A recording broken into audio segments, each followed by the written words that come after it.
जय गुरुदेव, जय जय गुरुदेव, जय जय गुरुदेव, जय जय गुरुदेव, जय जय गुरुदेव, जय जय गुरुदेव, जय जय गुरुदेव, जय जय गुरुदेव। सत्यवल साहेब, सत्यवल साहेब, सत्यवल साहेब।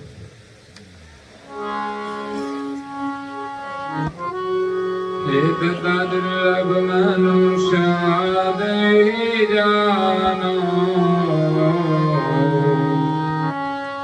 अधिक दुर्लभ सद्गुरु को दुर्लभ भक्ति करे जन जयो, दुर्लभ संत सोयाधिक स्नेह।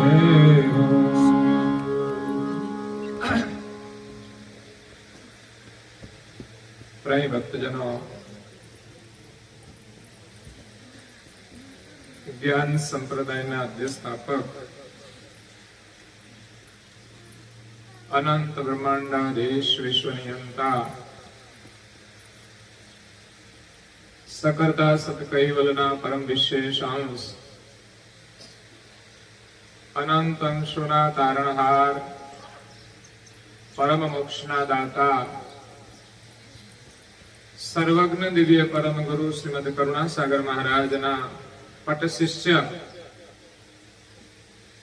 द्वितीय आचार्य पूज्यपाद श्री नारायणदासजी महाराज श्री परम गुरु श्रीमद करुणासागर महाराज की असीम कृपा थी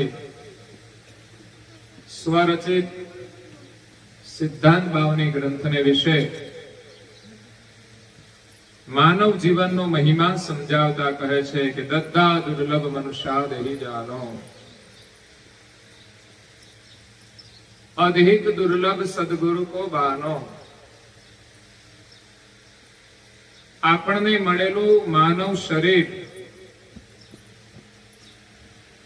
કેટલું મૂલ્યવાન છે એનું મહત્વ સમજાવે છે। પરમાત્માએ આપણને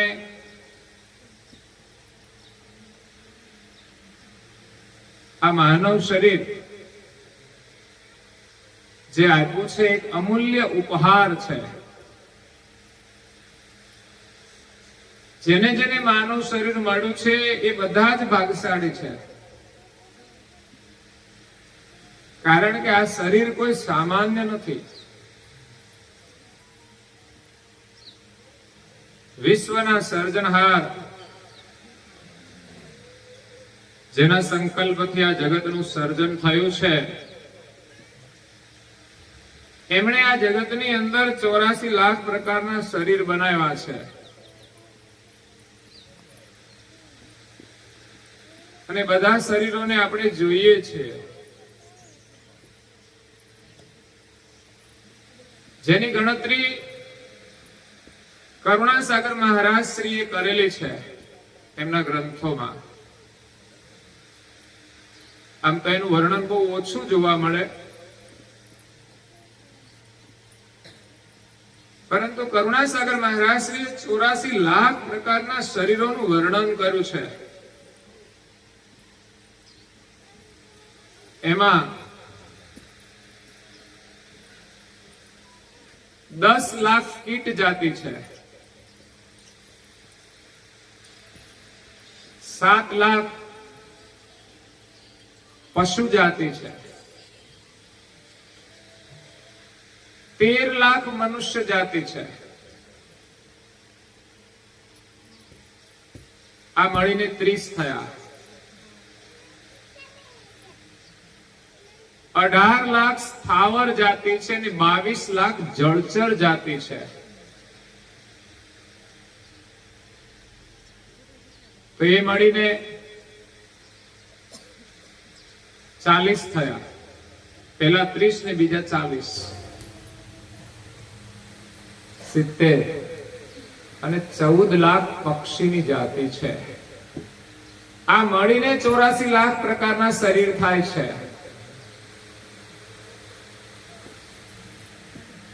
84 ની અંદર 13 લાખ તો મનુષ્યના જ પ્રકાર બતાવવામાં આવ્યા છે. ઘણા લોકો પ્રવચનમાં કહેતા હોય છે કે 83,99,999 શરીર ધારણ કર્યા પછી આપણને મનુષ્યનું શરીર મળે છે. પણ ખરેખર મનુષ્યના 13 લાખ પ્રકાર એમાં આવી જાય છે. એટલે મનુષ્યની અંદર પણ આપણે ઉત્તમ પરિવારની અંદર ઉત્તમ સંસ્કાર સાથે શરીર મળે મહત્વનું છે.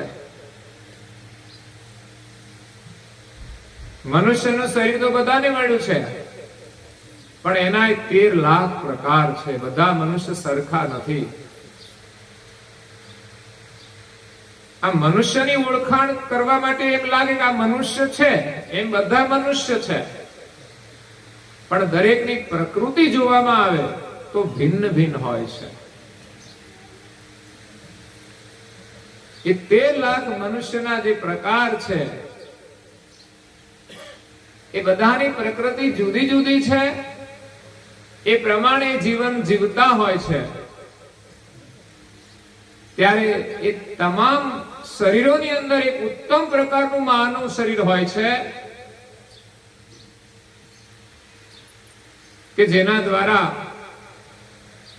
એ પરમેશ્વરનું ભજન કરીને આ 84 ના બંધનમાંથી છૂટી જાય. એ સિવાયના બધા મનુષ્ય છે માત્ર ખાવું પીવું હરવું ફરવું પરિવારનું પોષણ કરવું અને જીવન પૂરું કરીને ચાલ્યા જવાનું. મનુષ્ય શરીર મળવા છતાંય જો મનુષ્ય માનવતાનું કાર્ય ન કરે તો એ મનુષ્ય દેખાય છે ખરો, પરંતુ વાસ્તવિક એની પ્રકૃતિ એ મનુષ્યની નથી. એટલે એ શરીર છોડ્યા પછી એને મનુષ્યનું શરીર નથી પડતું. એની જેવી પ્રકૃતિ હોય, કોઈ માણસનો ઝેરી સ્વભાવ હોય તો પછી એવા શરીરો મળે છે. કોઈનો લડવાનો સ્વભાવ હોય તો એને પછી એવું શરીર મળે છે. કોઈની અંદર બહુ જડતા હોય તો એને એવા શરીર મળે છે. એટલે મનુષ્ય શરીર મળ્યું છે તો આપણે માનવતાનું કાર્ય કરવાનું છે. અને ત્યારે જ આપણે પરમેશ્વરનું ભજન કરવા માટે લાયક બનીએ છીએ. આપણી અંદર માનવતા આવશે તો જ આપણે પ્રભુનું સ્મરણ કરી શકીશું. એટલે આપણે પશુતાને છોડવી પડશે. માનવ શરીરની અંદર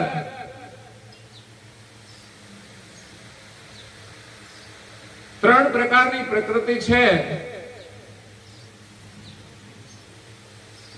એક તો મનુષ્ય માનવ બને તો એ માનવ શરીરની એક ઓળખ છે કે આ માણસ છે.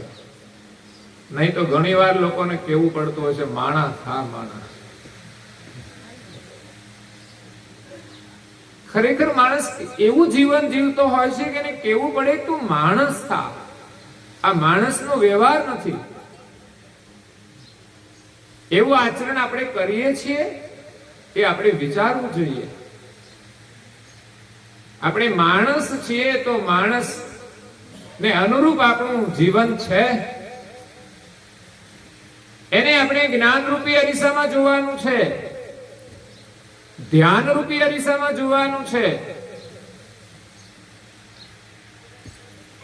એમાં આપણને દેખાશે કે આપણું સ્વરૂપ કેવું છે. બાકી આપણને બીજાની અંદર કેવા લક્ષણો છે દેખાય છે, પણ એ જ અરીસાને ઉલટાવીને આપણા તરફ જોવાનું છે કે આપણે કેવા છીએ. રહી જાય છે આજ મનુષ્ય જીવનમાં માણસ બીજાનું જોવામાં જ જીવન પૂરું કરી દે છે.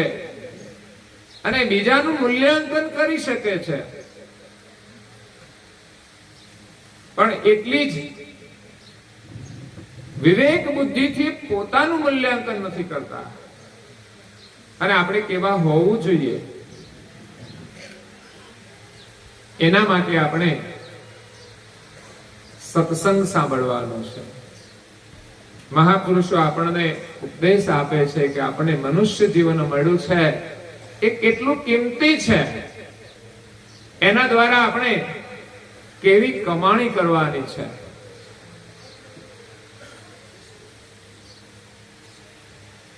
તો માનવ શરીર મળ્યું છે, એક તો માનવ બનવાનું, પરંતુ કઈ મનુષ્ય માનવતાને છોડીને દાનવતાનું કાર્ય કરી રહ્યા છે, અધર્મ કરી રહ્યા છે, પ્રપંચ કરી રહ્યા છે. માનવતા હોય તો પરિવારની અંદર આપણે બધા પ્રેમથી રહીએ છીએ, ભક્તિ તો પછીની વાત છે. બધાની સાથે આપણે પ્રેમથી રહીએ, કોઈને પણ આપણે તકલીફ ના આપીએ, તો એ માનવતાનું જીવન છે. અને દાનવતા એ માણસ બીજાને તો પરેશાન કરે, પણ ઘરની અંદર જે સભ્યો હોય ને એને પણ પરેશાન કરતા હોય છે. આજે સમાજની અંદર લડાઈની ઝઘડાઓ બહુ ચાલતા હોય છે. કોઈ પોતાની માન્યતા અનુસાર, પોતાની ઈચ્છા અનુસાર કરવા માટે ઝઘડતા હોય છે. કોઈ પોતાને મળેલી જે વિરાસત હોય, મિલકત હોય, એમાં મારાપણાનો દાવો રાખીને લડતા હોય છે.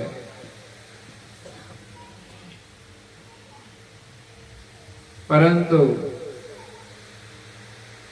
માણસ વિચાર નથી કરતા કે આપણે જન્મ્યા ત્યારે કશું લઈને નથી આવ્યા, અને જે વચ્ચે મળે એનો માત્ર ને માત્ર આપણે સદુપયોગ કરવાનો છે. જે કઈ સંપદા મળે એ લડવા માટે નથી આપી. લડીને તો આપણે સંપત્તિ તો ગુમાવી જ દઈએ છીએ. લોકો કોર્ટ સુધી જાય તો શું થાય, પણ અમૂલ્ય એવું માનવ જીવન પણ ગુમાવી દે છે. એટલે આપણને જે કઈ મળ્યું છે એને ભોગવવાનો આપણો અધિકાર છે, પરંતુ એને આપણે પોતાનું માનીએ છીએ એ જ આપણા જીવનની અંદર સમસ્યાઓનું સર્જન કરે છે. આપણને જે કઈ મળે એ આપણે એમ જ કહીએ ને, આ તો મારું જ છે, આપણા નામે પણ હોય છે, પણ છતાંય વાસ્તવિક રીતે આપણું કહેવાય નહીં. વાસ્તવિક રીતે આપણું ના કહેવાય. આપણને માત્ર ને માત્ર એનો ઉપયોગ કરવાનો અધિકાર મળ્યો છે, પરંતુ આજે લોકોને જે મળે છે ને બધું પોતાનું જ માને છે. એમાં પહેલું તો આ શરીર જ એ મારું. પછી જે કંઈ મળે, વારસામાં મળે, પોતે મહેનત કરીને કંઈ પ્રાપ્ત કરે, તો પણ એને પોતાનું નહીં માનવું જોઈએ, કારણ કે આજે એની પાસે છે, કાલે જતું પણ રહે. તો આપણું કેવી રીતે? અને ખરેખર જો આપણને મળેલી વસ્તુ પોતાની માનીએ તો એનો શ્રેષ્ઠમાં શ્રેષ્ઠ ઉત્તમ ઉપયોગ કરવો જોઈએ. એ જ પોતાનું માનવાનો અધિકાર છે કે આ શરીર મારું છે, ચાલો તો એનો શ્રેષ્ઠ ઉપયોગ કરવો જોઈએ. સંપત્તિ આપણને મળી છે, આપણી છે, તો આપણને સ્વતંત્રતા છે એનો ઉપયોગ કરવાની. તો સારા કાર્યમાં વાપરીશું તો એનું પરિણામ સારું મળશે. સેવાના કાર્યની અંદર વાપરીશું તો એનું આપણને સુખ અને પુણ્ય બંને મળશે. વર્તમાનમાં પ્રસન્નતા આપે છે અને ભવિષ્યમાં આપણું એ પ્રારબ્ધ બને છે. કારણ કે જરૂરથી જે કંઈ વધારે મળે એનો ઉપયોગ કરવો જોઈએ, ઉપભોગ નહીં. એટલે આપણી જરૂરિયાત છે ને એ બધી મર્યાદિત છે. બપોરે બધા ભોજન કર્યું તો જેટલું આપણે જોઈએ એટલું જ જોઈએ ને. પછી વધારે હોય તો શું કરવાનું? વધારે ખાવાનું. ખાઈએ તો શું થાય? તો એ જ પરિસ્થિતિ દરેક ભોગની અંદર છે કે દરેક ભોગનો જે ઉપયોગ છે એ સંયમિત રીતે કરીએ, મતલબ એનો ઉપયોગ કરીએ, ઉપભોગ નહીં. આજે માણસ દરેક વસ્તુને પોતાની માને છે, એના માટે ઝઘડા કરે છે, એનો વાપરવામાં એની પાસે વિવેક નથી, એટલે ઉપયોગ કરવાને બદલે ઉપભોગ કરે છે. માણસ પાસે ગાડી હોય તો સરસ રીતે એ બધી જગ્યાએ જઈ શકે અને એમાં વિશેષ સારા કાર્યમાં જવા માટે એનો લાભ મળે. પરંતુ એ જ ગાડી ચલાવવા માટે એ અહંકારની અંદર આવી જાય, આવેશમાં આવીને ગાડી બેફામ ચલાવે તો શું થાય?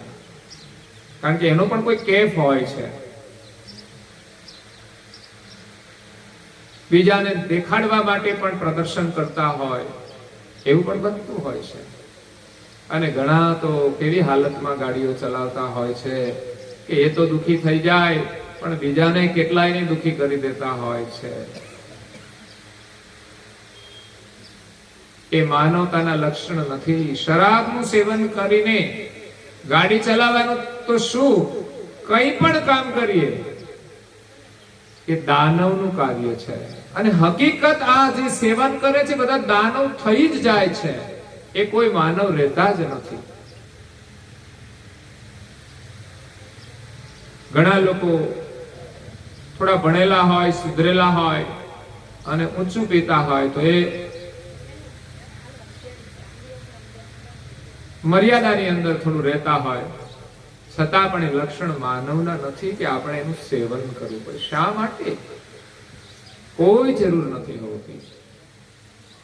આપણા ઋષિમુનિઓએ જે આહાર નિશ્ચિત કર્યો છે એ જ ભોજન કરવું જોઈએ. અને આપણા ઘરની અંદર એ ઉત્તમ ભોજન હોવા છતાંય મનુષ્ય અખાદ્ય ચીજોનું સેવન કરે છે, એ દાનવતાના લક્ષણ છે.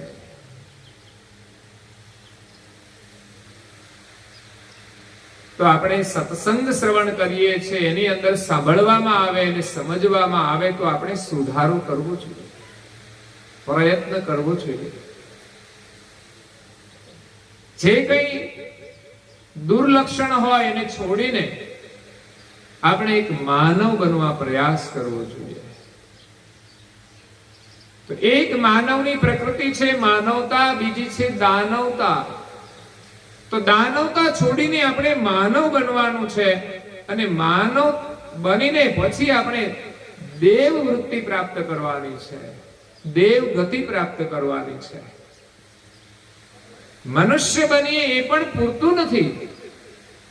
ઘણા લોકો માનતા હોય આપણે કોઈને હેરાન નથી કરતા, બસ આપણે તો શાંતિથી જીવવાનું. સારું છે, જીવનમાં કોઈ પ્રપંચ ના કરતા હોય, કોઈ અનીતિ ન કરતા હોય, કોઈ અધર્મ ન થતો હોય તો એ માનવતા છે.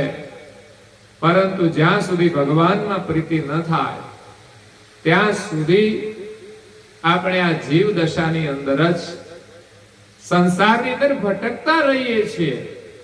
મનુષ્ય તો છીએ પણ જીવ દશા જે છે, ખાવું, પીવું, હરવું ને ફરવું, આહાર નિંદ્રા ભય મૈથુન ચ સમાને તત્ પશુ વિનરણા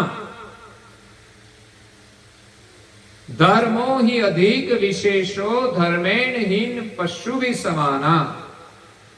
શાસ્ત્રોની અંદર સુભાષિત છે અને શાસ્ત્રોનું અધ્યયન કરીએ ને તો આવા અનેક સુભાષિતો દ્વારા આપણને માનવ જીવન જીવવાનો બોધ આપેલો છે.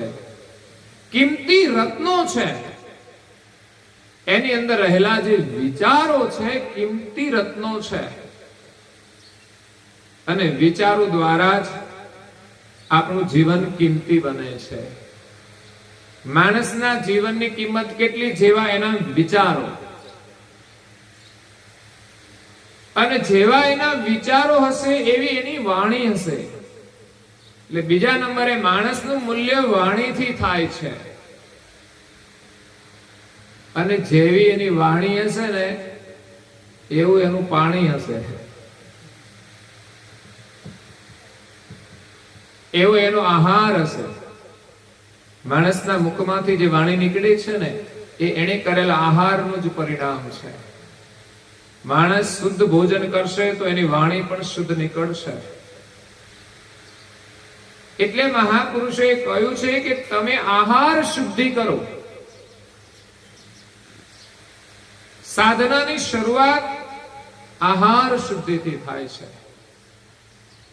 બીજી આવશે વિચાર શુદ્ધિ. જો આહાર શુદ્ધ બનશે તો ચોક્કસ વિચાર શુદ્ધ બનશે. ગમે ત્યારે ખાઈ લીધું તો આપણને એમ થાય કે ભાઈ એમાં શું થઈ ગયું, ઉભા ખાવાનું શું વાંધો? વાંધો કઈ નહીં. પશુમાં જવું હોય તો જવાનું, એડમિશન છે. આ તો બધું રિઝર્વેશન કહેવાય. આપણને જે પસંદ હોય એ રીતે આપણે જીવીશું. ત્યાં તમને એમ નહીં કે તમે બેસી જાઓ. ઠીક છે, સામૂહિક પ્રસંગ હોય, સમય સંજોગ પ્રમાણે મનુષ્ય જે વ્યવસ્થા હોય એને સ્વીકારીને કાર્ય કરે, એનું કોઈ બંધન નથી. કારણ કે પોતાની ઈચ્છાથી નથી કરતા. પણ બજારમાં જઈને પાણીપુરી ખાય છે, ત્યાં કોઈ કહે છે કે તમારે ઉભા રહીને પાણીપુરી ખાઓ? શહેરમાં જાવ તો વધુમાં વધુ ટ્રાફિક છે ત્યાં જ હોય છે. અને પછી તો ખાવાની વાત આવે ત્યારે પાણીપુરી એક શાકાહાર હોય તો વાંધો નથી, પરંતુ ઉભા જમવું એ સંસ્કાર નથી. અને એની અંદર પણ એ લોકો કેટલી વસ્તુઓ નાખતા હોય છે કે જેથી આપણે એનું સેવન કરીએ એટલે ફરી આપણે જોઈએ, જેના વગર ચાલે જ નહીં. અને તમે જ્યાં ખાતા હો ને એને ત્યાં જ અનુકૂળ આવે. ઘણા લોકો જે પડીકીઓ ખાય એમાં બીજી બધી પડીકીઓમાં તમાકુ જ હોય, પણ છતાં કે ના મને તો આ જ ફાવે. એની ટેવ પડી ગઈ હોય, એમાં જે એમણે કેમિકલ્સ નાખ્યા હોય એટલે એનો નશો ચડ્યો હોય એટલે પછી એને એ જ જોઈએ. એમ ખાવાની વસ્તુમાં પણ બધા આલ્કોહોલ, કેમિકલ્સ, આ બધી કંપનીઓ કમાવા માટે બધું કરે છે. પરંતુ આપણે મનુષ્ય સમજતા નથી કે આપણા ઘરમાં સરસ ખાવાનું હોય છે. તમે વિચાર તો કરો, તમે સ્પેશિયલ લાખો રૂપિયાનો ખર્ચ કરી લગ્ન કરીને રસોઈયા લાવો છો. અમારી પાસે રસોઈયા નથી તોય અમે નથી બહારનું ખાતા. તમારે તો ઘરના રસોઈયા, તો પછી બહારનું શા માટે ખાવું પડે? અને એ સરસ રસોઈ બનાવતા હોય છે, સ્વાદિષ્ટ રસોઈ બનાવતા હોય છે. પણ કુસંગથી થોડા સમય માટે સંજોગવશાત એ જે કઈ વસ્તુનું માણસ સેવન કરે છે, ધીમે ધીમે એની આદત પડી જાય છે. પછી માણસ વિચારતો પણ નથી, કારણ કે એવા આહારથી પછી માણસની અંદર એવા વિચાર પણ આવતા નથી કે હું શું કરી રહ્યો છું. પછી એને છોડવાનું મનોબળ પણ નથી રહેતું. વિચાર કરજો, એને છોડવા માટે માણસ કેટલો પરાધીન થઈ જાય છે, કેટલો મનથી નિર્બળ થઈ જાય છે, પોતાનું કેટલું પતન થઈ રહ્યું છે એ પણ માણસ વિચાર કરતો નથી. એટલે આજે માનવ સમાજની અંદર જે કઈ સમસ્યાઓ છે એનું આ મૂળ કારણ છે. આ નાનકડી ભૂલો છે, પણ સમય જતા એ મોટી સમસ્યાઓનું સર્જન કરે છે. એટલે આહાર શુદ્ધ કરવાથી આપણા વિચારોની શુદ્ધિ થાય છે, અને વિચારો શુદ્ધ હશે તો આપણી વાણી પણ શુદ્ધ બનશે. અને માણસની ઓળખ, શરીર માણસનું છે પણ એની ઓળખાણ બે વસ્તુથી થાય છે. માણસનું મૂલ્યાંકન કરવું હોય તો બે વસ્તુથી. અત્યારે લોકો સંબંધો કરે છે પણ આ બે વસ્તુ જોતા હશે કે નહીં ખબર નહીં. અત્યારે સંબંધો જોડવામાં પ્રાથમિકતા શું છે?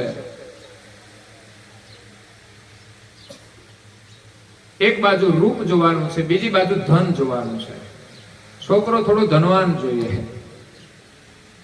અને છોકરી સુંદર જોઈએ. પણ જેનું જીવન ને વિચાર ને વાણી સુંદર હોય ને એ જ સુંદર છે. માત્ર શરીરથી જ કોઈ સુંદર નથી બનતું. આજે પરદેશની અંદર લોકો જાય તો એવા સુંદર કાર્યો નથી કરતા કે જેથી એ સમાજમાં સુંદર દેખાય. અને મહાપુરુષોએ શરીરથી સુંદર બનવા પ્રયાસ નથી કર્યો, એમના વિચારથી સુંદર બન્યા છે. એમની વાણી સુંદર હતી. અત્યારે આપણે સાંભળીએ, આપણા મનને અદ્ભુત શાંતિ મળી જાય. આપણને જીવન જીવવાની દિશા મળે એવો બોધ એમની વાણીમાં છે. તો આપણે વાણી સાંભળીએ અને વાણીનું ઉચ્ચારણ પણ કરીએ.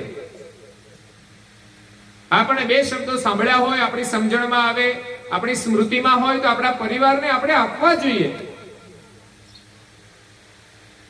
આપણે પૈસા કમાઈને બાળકોને આપીએ છીએ તો આપણી પાસે સુંદર વિચારો છે, એ પણ વારસામાં આપવા જોઈએ. સાચી મૂડી તો એ જ છે અને એ જ મૂડી પરિવારને સુખી કરશે, પરિવારમાં સુખ આપશે અને પાછળની જે પેઢી છે એને પણ સુખ આપશે. એટલે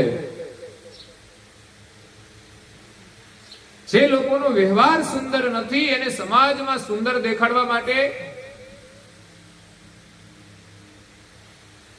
આકર્ષણ ઊભું કરવું પડતું હોય છે. ફેશનથી હોય, કપડાથી હોય, સુંદર દેખાવા માટે. પણ જો આચરણ સુંદર હોય તો એને બીજાને સુંદર દેખાડવા માટે બહારથી કોઈ ડેકોરેશન નથી કરવું પડતું, કોઈ મેકઅપથી સુંદર નથી બનતું, પણ એમના વિચાર, વાણી અને વર્તનથી સુંદર બને છે. તો માણસની ઓળખ એ બે વસ્તુથી છે. એક છે વાણી અને બીજું છે એનો આહાર. આ તો ભજનો દ્વારા સાંભળવામાં આવ્યું છે એટલે ખબર છે કે ખરેખર વાત સાચી છે કે માણસની ઓળખ આ બે વસ્તુથી થાય છે. તો એક ભજનની અંદર કહ્યું છે, એ બેદલ મુખેથી મીઠા બોલે ની વાતુમાં વરમાંડ ડોલે, બેલીડા બેદલ નો સંગ નાવ કરીએ, એ બેલીડા બેદલ નો સંગ ના કરીએ. જે બેદલ હોય, ઘણા નથી કેતા બંને બાજુ બોલતા હોય ઢોલકની જેમ, બે બાજુ ઢોલકી વગાડતા હોય. બેદલ મુખેથી મીઠા બોલે, મુખેથી મીઠું બોલે પણ ભીતરની અંદર કપટ ભરેલો હોય છે. કોઈ કપટી લોકો મળે આપણને, કોઈ ચોર લોકો મળે તો એટલી બધી મીઠી ભાષા બોલે કે આપણને એમ લાગે કે આ તો બહુ સજ્જન માણસ છે. એ આપણી સાથે મિત્રતા કરીને આપણી સાથે દગો કરી દેતા હોય છે. અને ક્યારેક મિત્ર સર્કલમાં પણ આવું બનતું હોય છે. ઘણો સમય સાથે રહ્યા પછી એ દગો કરે ત્યારે ખબર પડે કે આ ભીતરમાં કંઈક અલગ હતા. બેદલ મુખેથી મીઠા બોલે, મીઠું મીઠું બોલે, એની વાતોમાં આખું બ્રહ્માંડ ડોલવા માંડે. પરંતુ મહાપુરુષો કહે છે એવા બેદલનો સંગ નહીં કરવો જોઈએ. એનું દિલ અને એની વાણી બે એક હોવા જોઈએ. એનું વર્તન અને વાણી બંને એક હોવા જોઈએ.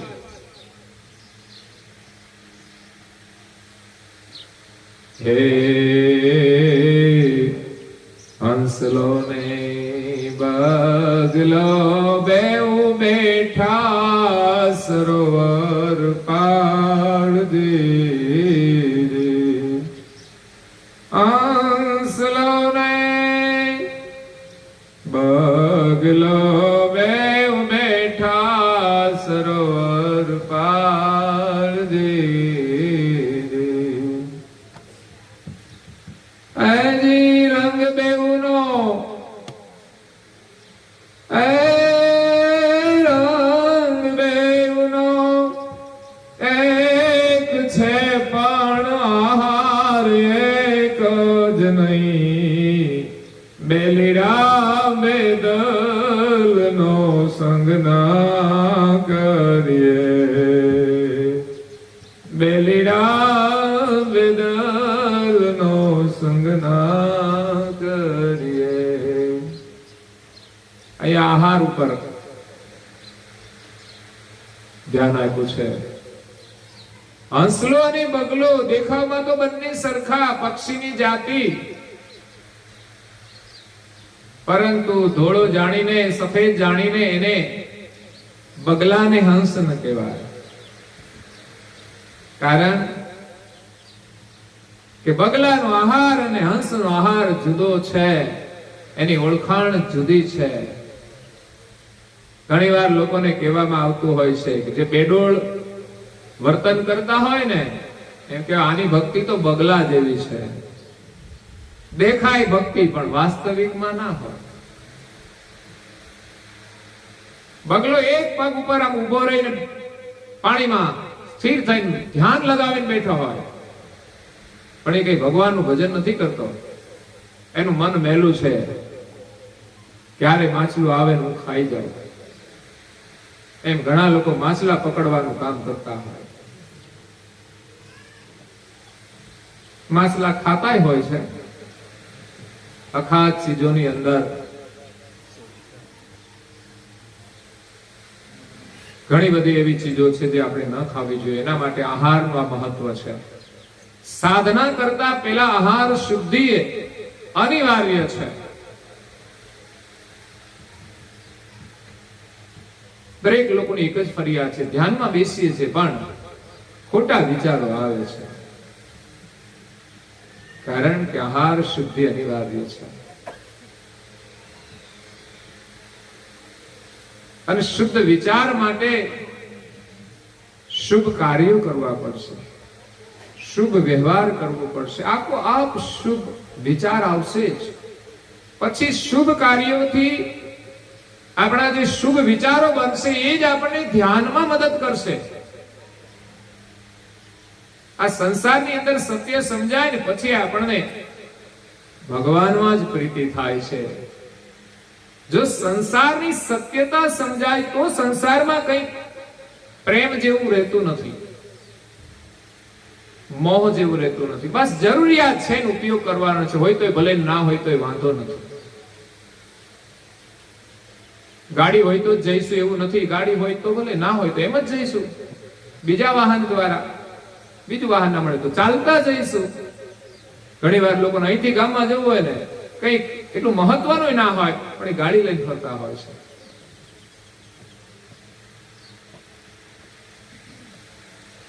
ગાડી ના હોય તો ચાલીને પણ જવાય છે.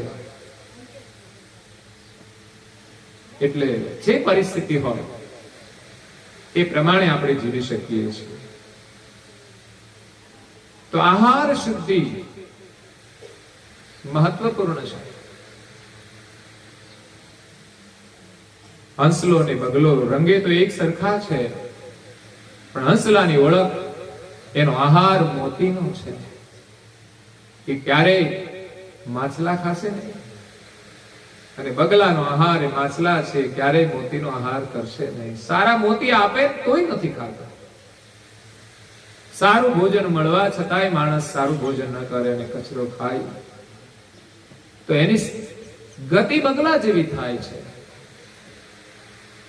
એ જીવનમાં ઉત્તમ કાર્યો નથી કરી શકતા. એટલે ઉત્તમ વિચારો માટે મહાપુરુષોના ઉત્તમ શાસ્ત્રોનું અધ્યયન બહુ જરૂરી છે. પણ એકલા અધ્યયન માત્રથી આપણું કાર્ય સંપન્ન નહીં થાય. અધ્યયન કર્યા પછી એના વિચાર અનુસાર આપણે આચરણ કરવા પ્રયાસ કરવો જોઈએ. અને આચરણ બની ગયું તો સમજવાનું તમારા વિચાર બની જશે.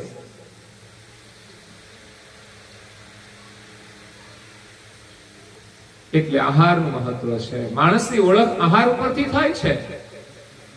કોઈ ઉત્તમ ભોજન કરતું હોય તો સમજવાનું એના વિચાર ઉત્તમ હશે. જે હલકું ભોજન ન કરે એની વાણી પણ હલકી ના હોય. ઘરમાં તમે જોજો, વ્યસનનું સેવન કરે છે ને ગમે ત્યારે તો ગુસ્સો ઠાલવી જ દેશે. ઘરના સભ્યો ઉપર જ. વાણી ઉપર આપણો સંપૂર્ણ કમાન્ડ યાને અંકુશ હોવો જોઈએ. ઋષિમુનિએ વાણીને બહુ મહત્વ આપ્યું છે. તમે જેટલી પ્રિય વાણી બોલો છો, જેટલી હિતકારી વાણી બોલો છો, જેટલું સાચું બોલો છો, એટલા જ જગતમાં તમે પ્રિય બનો છો. જેટલું માણસ જૂઠું બોલશે, જે વાણીથી બીજાનું અહિત કરશે, તો એ માણસ બધાના માટે અપ્રિય બની જશે. એટલે આપણા ઋષિમુનિઓ કહે છે કે પહેલા તોલો અને પછી બોલો. વાણીને આપણે તોલવાની છે, ત્રાજવાની અંદર મૂકીને વજન કરવાનું છે. કેટલા વજનનું છે? એ 5 મણ વજનનું તો શબ્દ તો નથી ને કે બીજાને ઈજા કરે. જેટલો જે શબ્દ બીજાને નુકસાન કરે છે એટલું જે વજનદાર દુઃખદ છે.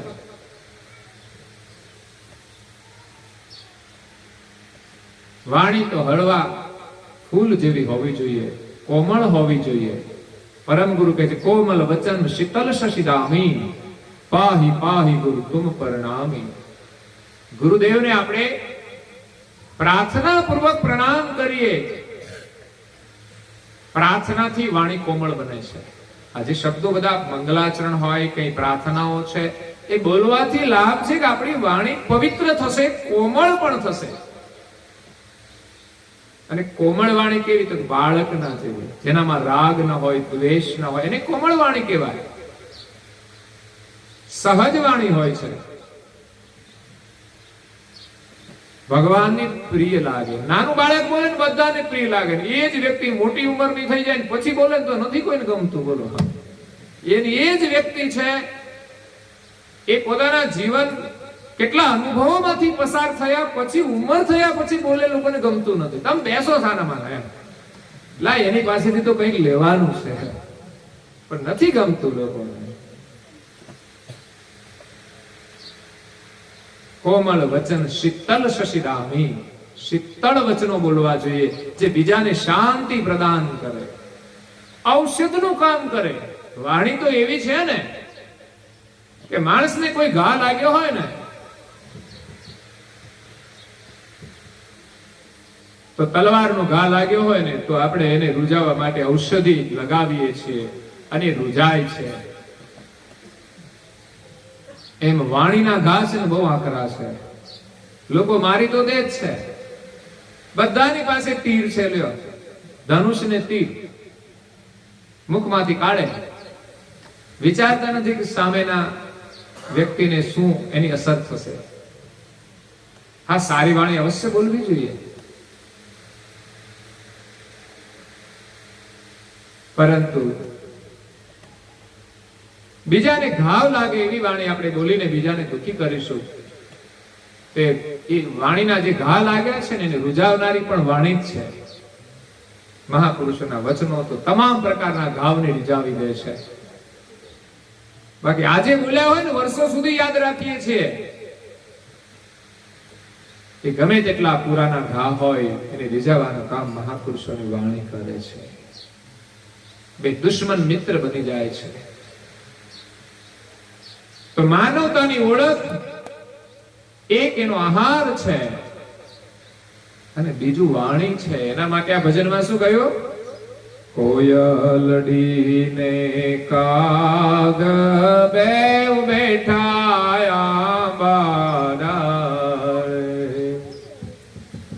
કોયલ ને કાગ બેઉ બેઠા આંબાડાળે. આજ રંગ બેઉનો રંગ બેઉનો એક છે પણ વાણી એક જ નહીં. બેલીડા બેદલ નો સંગ ના કરીએ. બેલીડા બેદલ નો સંગ ના કરીએ. એક કોયલ છે ને બીજો કાગ છે. બંનેનો રંગ સરખો છે. મનુષ્ય બધા જ સરખા, પરંતુ બંનેની અંદર ફેર છે વાણીનો. કાગડો બોલે છે એ કોઈને ગમતું નથી. લોકો એમ માને કાગડો બોલે એટલે અપશુકન થાય. એ તો કહેવત હશે, પણ કાગડા જેવું જે બોલે ને ત્યાં અપશુકન હોય છે.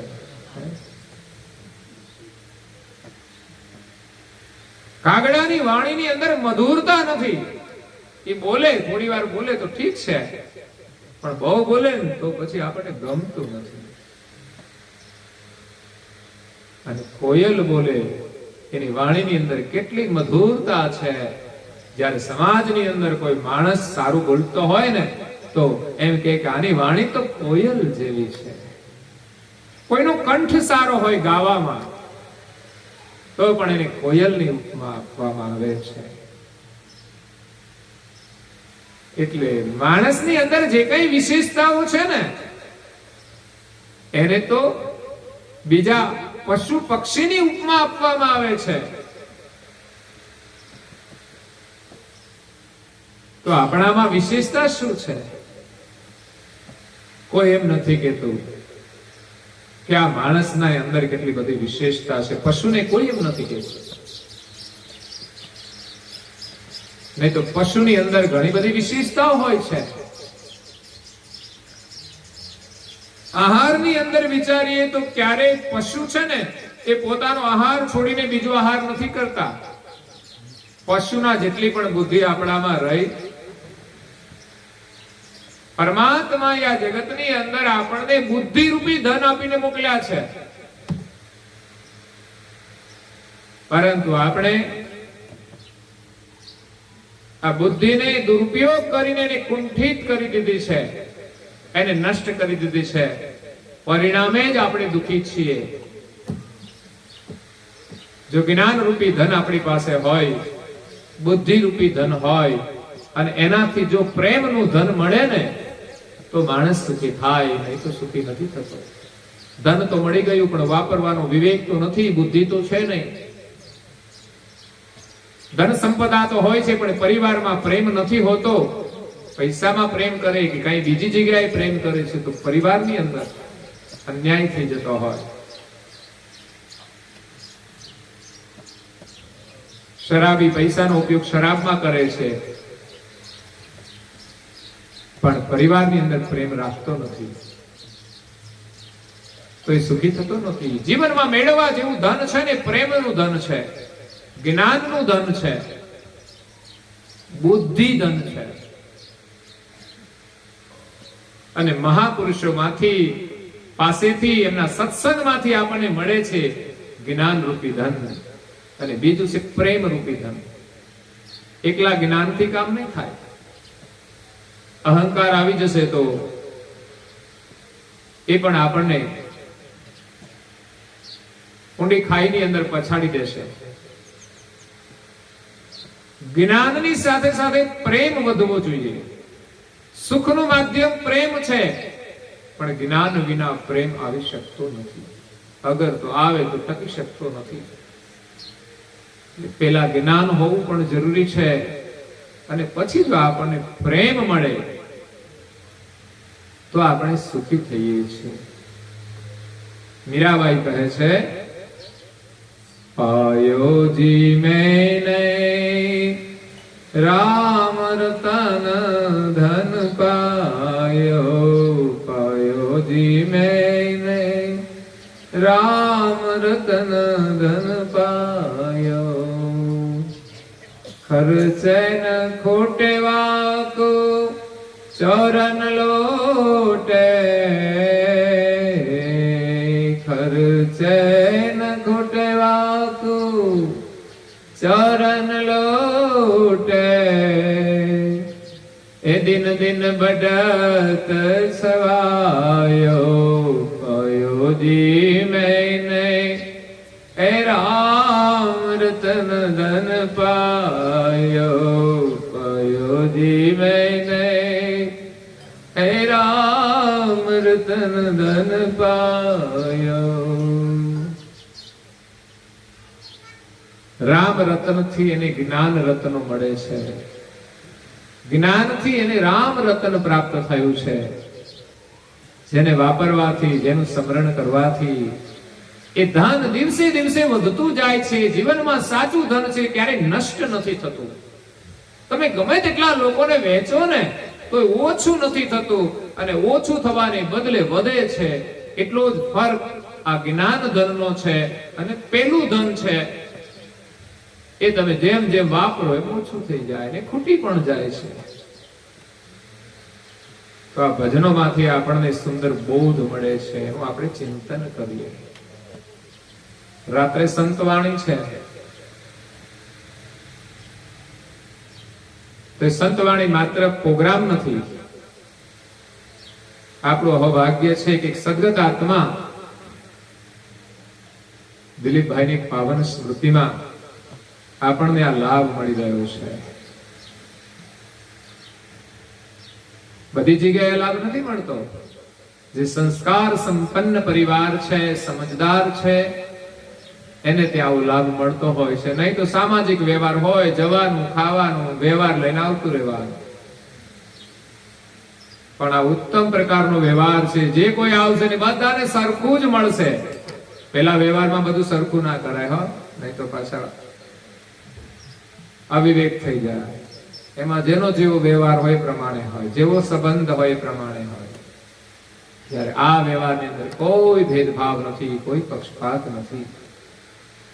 એવો લાભ આપણને સત્સંગ દ્વારા મળી રહ્યો છે, ભજન ઉપાસના દ્વારા મળી રહ્યો છે. ભલે કોઈ નિમિત્તે બેઠા છીએ, પણ બેઠા છીએ ને અહીંયા જે કંઈ આપણે સાંભળવા મળ્યું છે, આપણે જે કંઈ સ્મરણ કરીએ છીએ, જે કંઈ બોલીશું, એ એક ઉત્તમ લાભ છે આપણા જીવનનો. એટલે સંત વાણી માત્ર સાંભળવા માટે નહીં, પરંતુ એ વાણી ક્યારે આપણને મળી શકે વિચાર કરો. અહીંયા તો બધું થવાનું છે, પણ અહીંયાથી આવશે એને લાભ મળવાનો છે.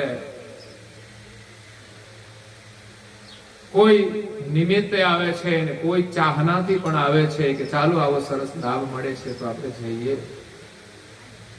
અને આ લાભની અંદર એવું નથી કઈ કે સગા જ આવે. કદાચ તમે સત્સંગ ચાલતો હોય ને ગમે તેને ઘરે જઈને બેસીને તમે પાછા આવતા રહો તો કોઈ વાંધો નથી હોતો. સંતવાણી હોય અને કોઈ પણ વ્યક્તિને ખબર હોય ને આવીને બેસે, કોઈ એમ ના કહે કે તમે આમંત્રણ છે કે નહીં. ભોજનમાં કદાચ નજર કરે ને કે આ કોણ આવી ગયું છે, તો નજર પડી જાય, કારણ કે એની મર્યાદા હોય. એમ બધા આવી જાય તો અવ્યવસ્થા ઉભી થઈ જાય. એમાં આપણે નિયમ સાચવવાનો હોય છે. પરંતુ આ લાભ તો બધાને મળી શકે છે. સંબંધના નાતે મળે એ આપણું અહોભાગ્ય, અને પાડોશીના નાતે મળી જાય એ આપણું અહોભાગ્ય. અને કોઈ ગુરુ કૃપાથી આપણને મળી જાય એ આપણું અહોભાગ્ય. એક તો આપણે આવીએ છીએ તો લાભ મળે છે, પણ લાભ મળે છે કેવી રીતે? આ તો સંતોની વાણી છે. એને કેટલી ઉત્તમ સાધના કરી. આ કોઈ એમાં જ આ વાણીનો લાભ નથી મળતો. એને પોતાનું જીવન એની અંદર સમર્પિત કરી દીધું. સાધનાના ફલ સ્વરૂપે એની અંદરમાંથી અનુભવમાંથી જે વાણી નીકળી એને નિર્માણ કર્યું છે. એ સંત વાણીનું સાહિત્ય આ જગતની અંદર છે. એમાં તો ઘણા બધા પુસ્તક ભર્યા છે, કોઈ ખોલે તો ખબર પડે ને. પણ એની અંદર એનાય કોઈ ઉપાસકો છે સંત વાણીના, જેમણે સંત વાણીનું અધ્યયન કર્યું, એમાં એને રુચિ થઈ અને વાણીનો એમણે અભ્યાસ કર્યો. અને ઘણા લોકોને ભગવાનની કૃપાથી સારું ગળું મળ્યું હોય છે, ગાવાની એક કલા મળી હોય છે. ત્યારે મહાપુરુષોની સાધનામાંથી નીકળેલા ભજનો એ સમાજની અંદર વહેતા થાય છે. પુસ્તકોની અંદર હોય ને તો એટલો બધો રસ નથી મળતો. વાંચી જઈએ આપણે, એમાંથી બોધ મળે છે. જે એવા ઉત્તમ પ્રકારના સાધક હોય ને તો એ વાણી સાંભળ્યા વગર અભ્યાસ કરીને પણ એમાંથી બોધ લઈ શકે છે. પણ ભજનોનું નિર્માણ જ ગાવા માટે કર્યું છે કે ગાવાથી એનો એક વિશેષ પ્રભાવ ઉભો થાય. લોકોને તો પેલા ભજન પ્રિય લાગે છે, સાંભળવાના પ્રિય લાગે છે. અને એમાં જો આપણી રુચિ થઈ જાય, આપણા ઘરની અંદર પણ હંમેશા ભજનો વાગતા રહે, આપણા પરિવારને પણ એમાં રુચિ થાય, એને પણ એવા સંસ્કાર મળે, તો એનું ચોક્કસ કલ્યાણ થશે. કારણ કે વાણી એકવાર આપણે સાંભળીએ છીએ, બીજી વાર એનું ચિંતન કરીએ છીએ, એની અંદર જયારે રુચિ થઈ જાય છે ત્યારે નિરંતર એનું સ્મરણ થાય છે. અને પછી તો એમાં એવી પ્રીતિ થઈ જાય છે કે જ્યાં પણ ભજન હોય ત્યાં આપણને ખેંચી જાય છે. આપણે ભજનો જાણતા હોવા છતાંય જ્યારે એ ગાયકીની અંદર આવે છે ત્યારે વધારે આપણને મોજ આપી દે છે. એ ગાવાની પણ એક અદ્ભુત કલા છે, એની અંદર અદ્ભુત રસ છે. એ ગાવા વાળાનો પણ રસ એની અંદર ભળતો હોય છે. એટલે એક વાણીનું સર્જન કરનાર મહાપુરુષો સાધના કરીને વાણી નિર્માણ કરે છે. બીજા એક સાધકો એવા હોય છે જે સાધના કરીને એને સારું ગાય છે. એવું નથી કે એકદમ આવડી જાય, એની પાછળ એને પણ ખૂબ મહેનત કરવી પડતી હોય છે. એના રાગ, તાલ બધું ખ્યાલ રાખવો પડતો હોય છે. અને એ બીજું સાંભળીને પણ શીખતા હોય છે. તો આ પણ એક સંસ્કારની પરંપરા ચાલી આવે છે. તો એ ઘણું બધું રિયાઝ કરે છે, કલાકોના કલાકો સુધી. ઘણી વાર લોકો કે આ કલાક 2 કલાકના એટલા બધા રૂપિયા, તો તમે બેસી જાઓ મફતમાં લો. 2 કલાકના આપણે નથી આપવા પૈસા, તમે બેસી જાઓ મફતમાં. નહીં થાય કામ, એનું મૂલ્ય કરવું જોઈએ. આ 2 કલાકનું કામ નથી, કેટલાય દિવસોની એની પાછળ મહેનત હોય છે. દરેક કાર્યની અંદર આ મૂલ્ય હોય છે. અને ભજન માણસ એકલો નથી ગાતો, પણ સાથે સાથે એને સંગીતનો પણ સુર મળતો હોય છે. એ સંગીતની પણ એક સાધના છે. જો ભજનનો લાભ ક્યારે મળે છે? એક મહાપુરુષો વાણીનું નિર્માણ કરે છે. વાણી ન હોય તો ગમે એવા ગાયકો હોય, શું કામનું છે ભાઈ? કંઠ મધુર હોય તો શું કરવાનું? પણ મહાપુરુષોની વાણી પણ જોઈ છે. પ્રભાવ તો એનો છે, ઉપદેશ તો એમાં છે.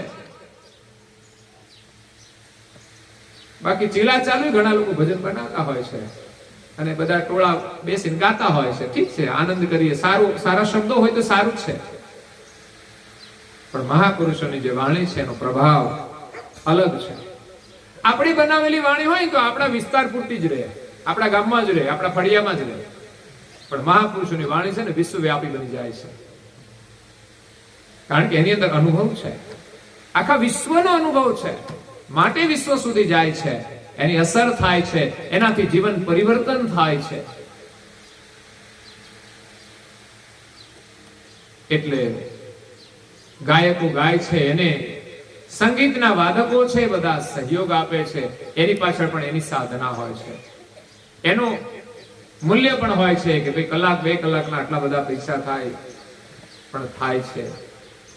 એની પાછળ એને ઘણું સમયનું યોગદાન આપ્યું છે.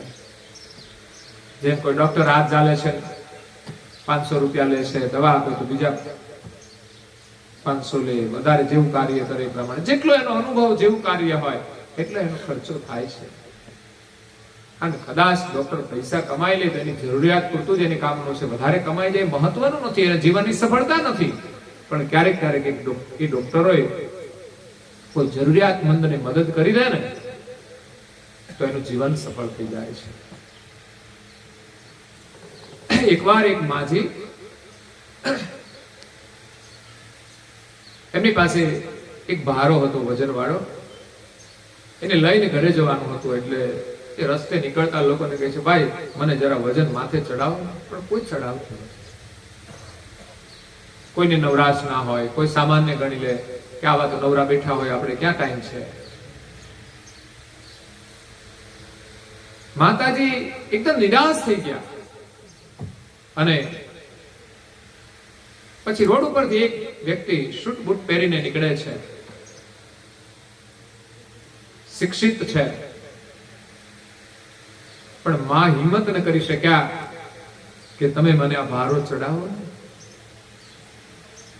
એને ખબર છે કે સામાન્ય લોકોએ નથી ચડાવ્યા, શૂટ બૂટમાં નીકળેલ માણસ કે આપણે ભારો ચડાવે. એ ઘરે જઈને એમના માતાને પાણી ના આપતા હોય તો કઈ મહત્વનું નથી કમાણી. આપણે ગમે તેટલા આગળ વધી જઈએ પરંતુ ઘરની અંદર આપણો જે વિવેક છે ને એ ભૂલાવો ના જોઈએ. એક મોટી વ્યક્તિ હોય, ચાહે પ્રધાનમંત્રી હોય, પણ ઘરે જાય ને ત્યારે એના માતા આગળ પ્રધાનમંત્રી નથી હોતા, પણ એના સંતાન હોય છે, ત્યારે એની આગળ એને વિનમ્રતાથી પ્રણામ કરવા જોઈએ. જે આજના પ્રધાનમંત્રી આખા વિશ્વને સંદેશ આપ્યો છે. એક અદ્ભુત વ્યક્તિત્વ છે, આખા વિશ્વને સંદેશ આપવા માટેનું જીવન. એટલે અહીંયા એક શૂટબૂટની અંદર આવેલી વ્યક્તિ ત્યાંથી નીકળે છે, પણ માં એને કહી નથી શકતી કે મને આ ભારો ચડાવો. પરંતુ સામેની વ્યક્તિ એ માજીને જોઈને એને થયું કે આને કંઈક જરૂર છે. માણસો આવા હોય છે કે સામેની વ્યક્તિને ઓળખી જાય કે આને કઈ મદદની જરૂર છે. એટલે સામેથી પૂછ્યું, માજી શું તકલીફ છે, શું જરૂર છે? તો કે ક્યારની અહીંયા બેઠી છું, ઘણા લોકોને મેં કહ્યું કે આ મારે ભારો ચડાવો ને મારે ઘરે લઈ જવાનું છે. બળતણ હશે ઘરમાં ચૂલો સળગાવવા માટે. ત્યારે એ વ્યક્તિ એને ભારો ચડાવ્યો છે.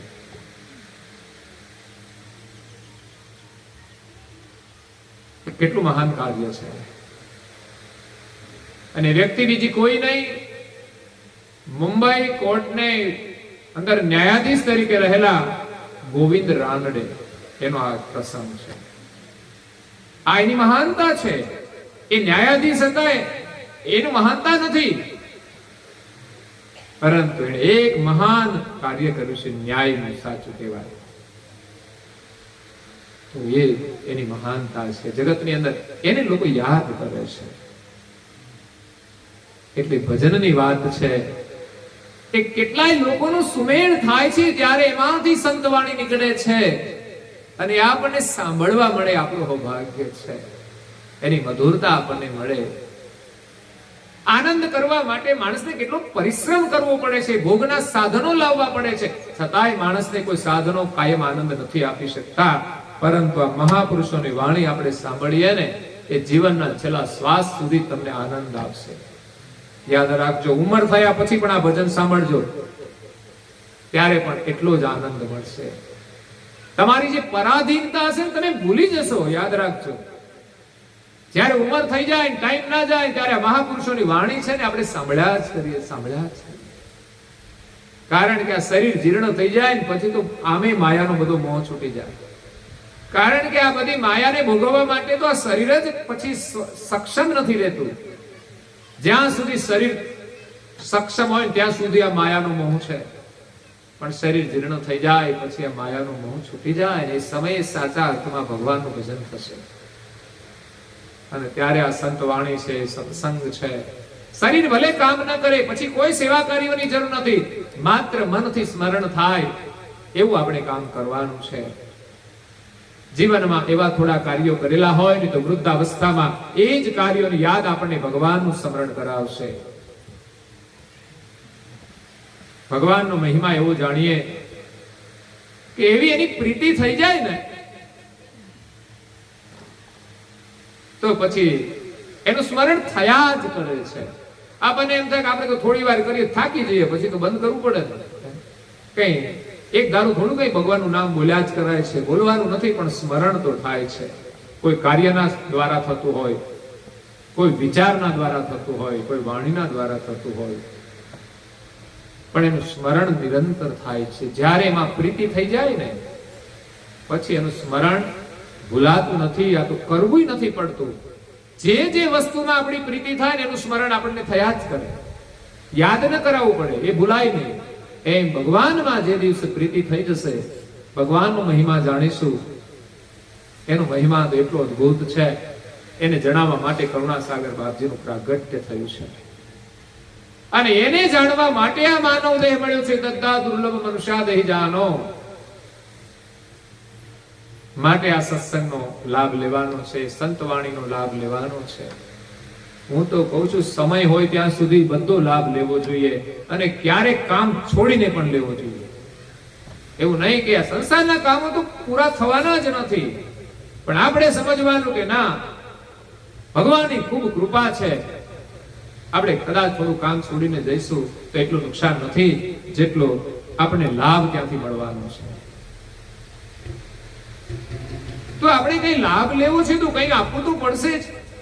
દુકાને કઈ વસ્તુ જોઈએ છે તો પૈસા તો આપવા જ પડશે. આપણને એમ થાય કોઈ મફત આપી દે તો સારું, પણ મફતમાં તો કશું મળતું તો સમય તો આપવો પડશે. આપણે કઈ કામ તો છોડવું પડશે. એટલે આપણને માનવ દેહ મળ્યો છે. 84 લાખ પ્રકારના શરીર છે, એની અંદર ભલે 13 લાખ મનુષ્ય છે, પણ બધા જ શરીર ઉત્તમ છે.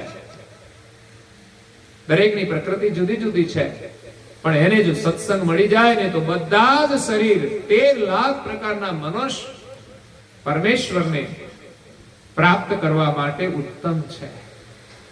માનવ શરીરનું નિર્માણ જ પરમાત્માએ એવું કર્યું છે, એની અંદર એ ગતિ મૂકી છે કે આ સાધન દ્વારા એ પરમેશ્વરને પામી શકે છે, એને ઓળખી શકે છે, અને જીવનનું સાચું સુખ એનું સાનિધ્ય છે, એની એકતા. આપણને એમ થાય ભગવાન મળી જાય તો વળી શું સુખ? આ સંસારમાં બધું મળ્યું છે એમાં વળી શું સુખ છે? એ તો જરૂરિયાત છે, સુખ નથી. આપણે માની બેઠા કે મને મળ્યું એટલે હું સુખી, એ સુખ જ નથી. એટલે દુખી થવું પડે છે. ના હોય તો દુખી, મળે તો સુખી, ના હોય તો મળેલું છે એ તો છોડવાનું જ છે.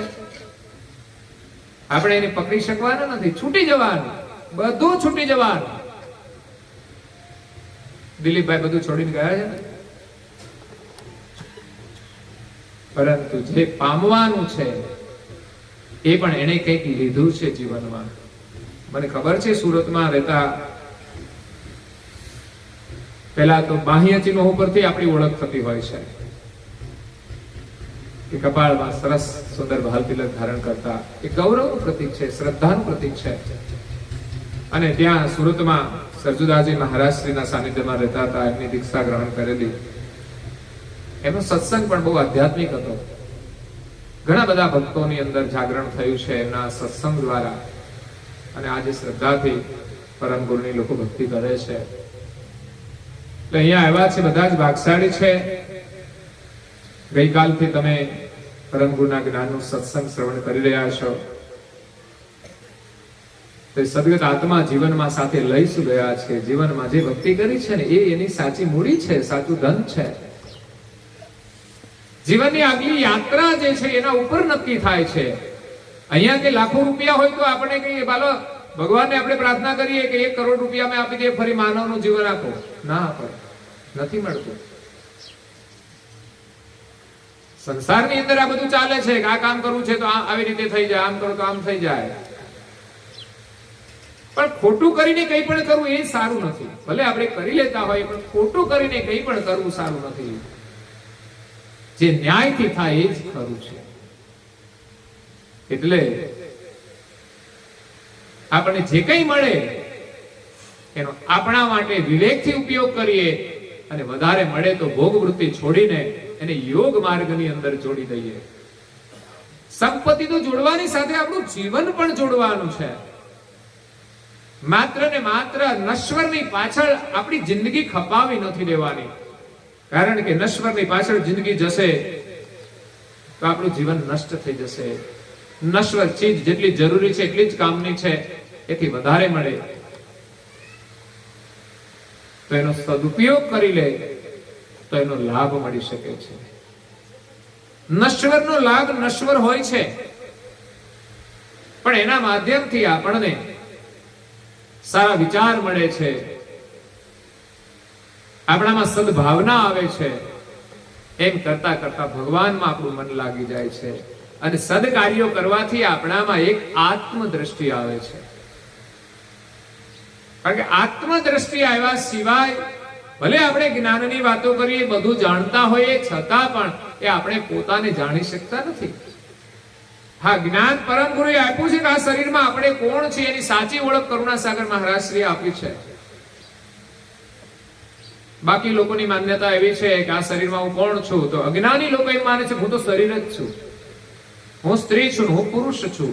આ આપણી દ્રઢતા છે અને એટલે તો આપણે દુઃખી થઈએ છીએ. આપણે સ્ત્રી પણ નથી, આપણે પુરુષ પણ નથી, શરીર છે એમાં આપણે રહીએ છીએ, પણ રહેનારા બંનેની અંદર એક જ સરખા છે. પણ શરીરના પ્રભાવમાં આવીને આપણે આપણી વૃત્તિ એવી બનાવી દીધી છે કે આપણે આ શરીર છીએ, પરિણામે વિજાતી શરીરના આકર્ષણમાં આપણે વાસનાગ્રસ્ત બનીને પોતાને ભૂલતા જ જઈએ છીએ અને દેહાધ્યાસ વધારતા જઈએ છીએ. શરીર સુખની ચાહના, ભોગના સાધનો છે બધી શરીર સુખના છે, એને જેટલું આપણે ભોગવીએ ભોગ વૃત્તિથી એટલો દેહનો અધ્યાસ વધે છે, દેહ ભાવ રહે છે, આત્મા આનંદ મળતો નથી. અને જેને જેને આત્મા આનંદ મેળવ્યો છે એનો દેહ અધ્યાસ છૂટ્યો છે, દેહનું સુખ પણ છૂટી ગયું છે. કોઈ પણ મહાપુરુષનું જીવન જીવશો એની દેહ આસક્તિ છૂટી જશે એટલે દેહનું જેટલું પણ સુખ હશે એની આસક્તિ પણ છૂટી જશે. એની જરૂરિયાત હશે એનો વિવેકથી ઉપયોગ કરશે અને એ પણ ન મળે તો પણ ચલાવી લે છે.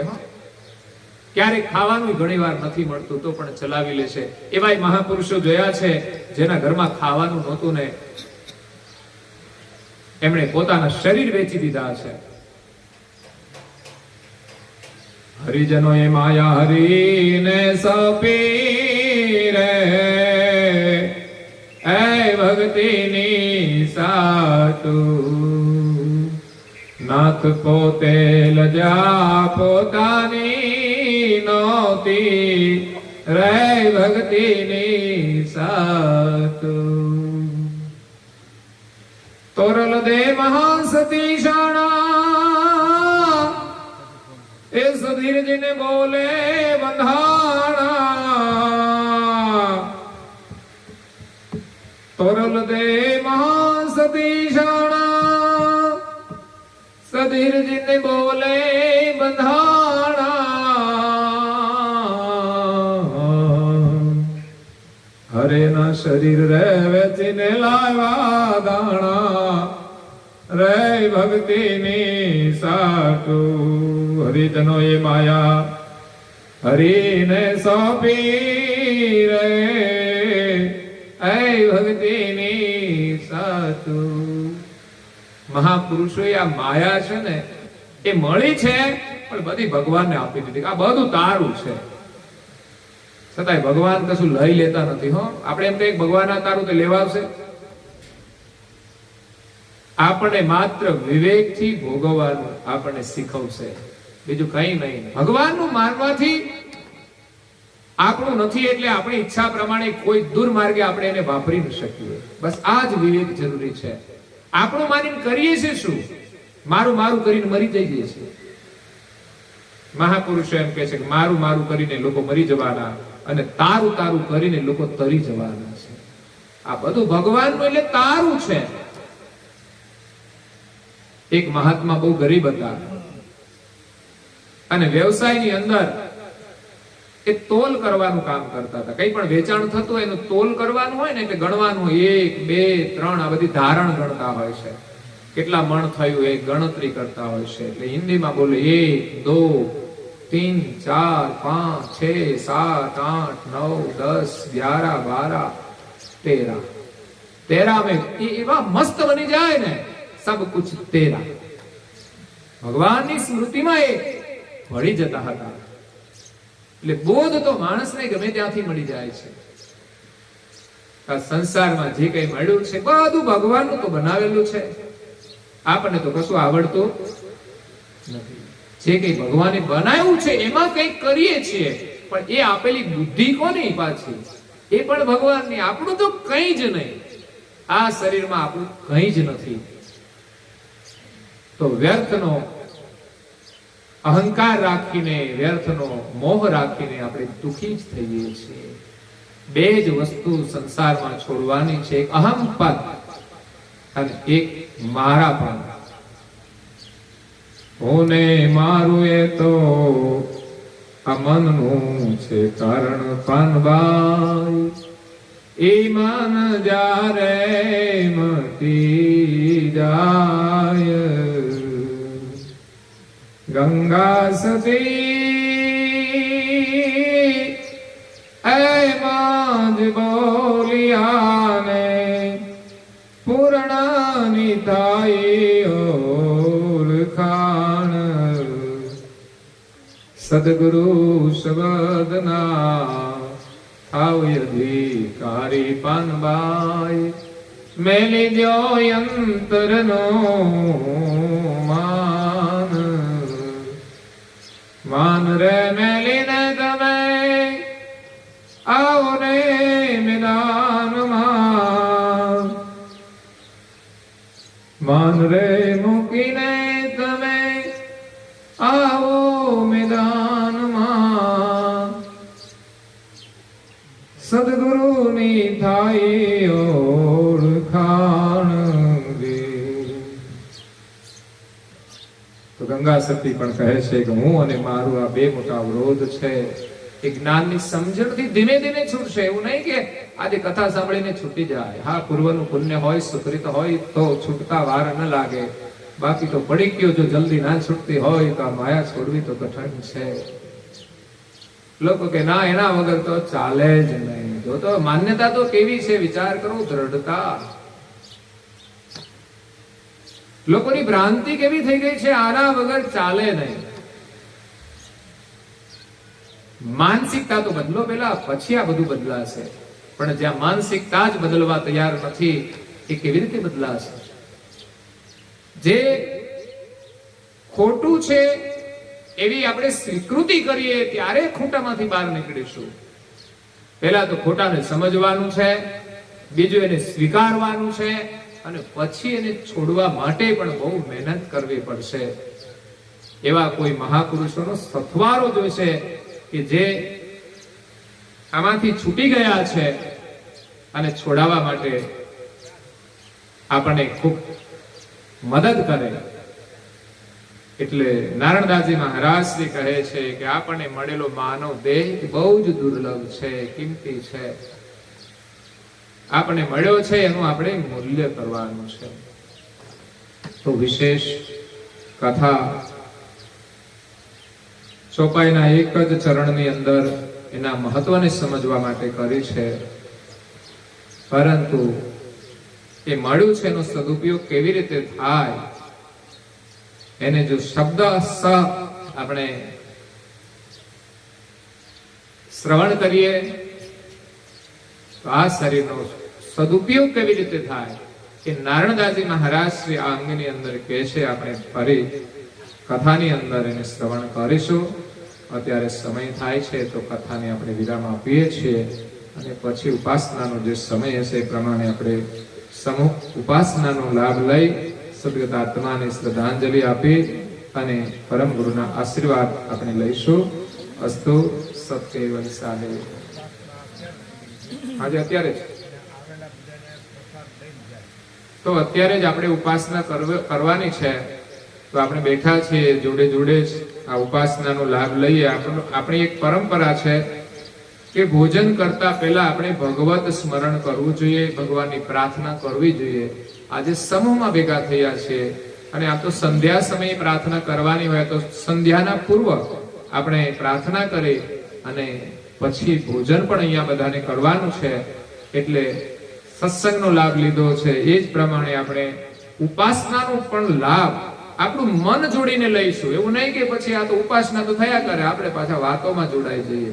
વાતો તમારી ઘણો સમય છે આપણી પાસે કરવાની, પરંતુ આ લાભ ને આ યોગ સમૂહનો જે આપણને મળ્યો છે, આટલા વાતાવરણમાં જો આપણા મનમાં પ્રભાવ ન થાય ને એની સાથે જોડાણ ન થાય તો બહુ વાર લાગશે. એટલે આપણા માટે આ સુંદર યોગ છે કે બધાની સાથે રહીને કરીશું ને ત્યારે પછી એકલા કરીશું. નહીં તો એકલા એકલા કરવાનું શરૂઆત નથી થતી, પણ સમૂહમાં ચોક્કસ થઈ જાય છે. અને એ જ સંસ્કારથી એ જ બળથી આપણે એકલા કરવા માટે પણ સંકલ્પ કરવાનો છે. પછી અત્યારે પૂર્ણ ઉપાસના થાય, આપણે બિલકુલ ન કરતા હોય તેમાંથી થોડી શરૂઆત કરીએ તો પણ થશે. તો અહીંયા ઉપાસનાની પુસ્તિકા છે, એનો આધાર લઈને આ પવિત્ર વાણીનું આપણે સ્મરણ કરવાનું છે, આપણી વાણીને પાવન કરવાની છે. જેમ નાઈને શરીર સ્વચ્છ કરીએ છીએ એમાં વાણીને સ્વચ્છ કરવા માટે આપણે ઉપાસના કરીએ છીએ, પાઠ કરીએ છીએ, પ્રાર્થના કરીએ છીએ. તો અહીંયા ઉપાસનાનો દીપ હોય તો પ્રગટાવીને આપણે ઉપાસનાનો પ્રારંભ કરીશું. જે વિધિ બોલાવવાની છે ભઈલા, ઓ ભઈલા ચોપડીમાં જોઈને જે બોલાવવાનું, માઈક આપો. અહીંયા ઘરના સભ્યને આપો તો સારું. અહીં લાવો માઈક. ના ના તારે જ બોલવાનું. ના ના ચાલે જ નહીં. મારો તો નિયમ એવો છે કે ઘરના સભ્યોને આ લાભ લેવાનો છે, પછી કાયમ માટે આ કરવાનું છે. જોઈને બોલે ચોપડીમાં છે છેલ્લા પાને, તને ના આવડે તો એમ કદાચ ભૂલ પડતી હોય તો છેલ્લા પાને છે. આપણે બધા હાથ જોડીને પુસ્તિકા હોય તો છેલ્લા પાને છે જે વિધિ અમારી પુસ્તિકામાં, બીજામાં જ્યાં લખી હોય ત્યાં તો આપણે સ્મરણ કરીશું, જય બોલીશું.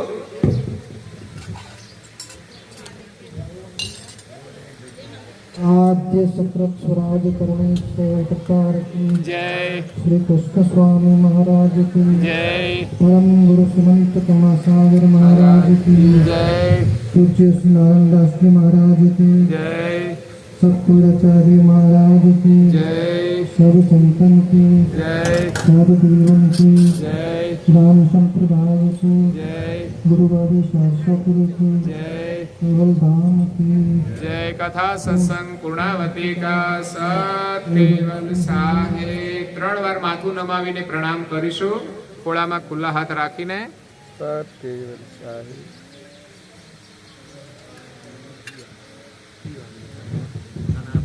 કયલ હંસો સત કેવલ સાહે. બોલો જો બાજુમાં બેઠા છે એને પણ પ્રેમથી કહેજો, સત કેવલ સાહે, સત કેવલ સાહે.